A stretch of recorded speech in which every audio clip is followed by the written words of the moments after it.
Welcome to the slop farm. Enjoy the video.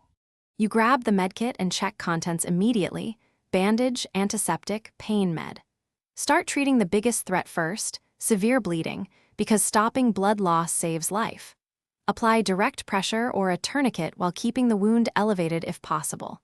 Once bleeding is controlled, clean around the wound with antiseptic wipes to reduce infection risk. You avoid deep probing. Make sure to keep the kit organized as you work, so you can reach items quickly without wasting seconds.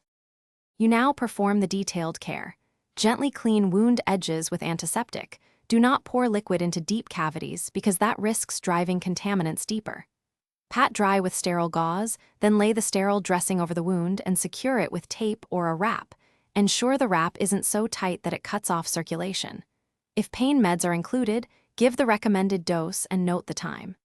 Continue to reassess circulation, breathing, and consciousness every 5 minutes to catch deterioration early. You finish by documenting what you applied and when, so follow up caregivers know doses and timings. This helps prevent overdosing or missed care. Secure the patient for transport or shelter, keep them warm, and monitor for shock signs.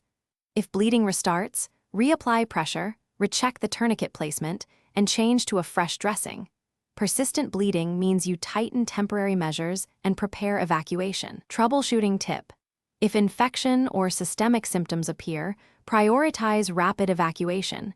Antiseptics and dressings won't treat systemic sepsis. Thanks for watching. Consider subscribing if we helped you today.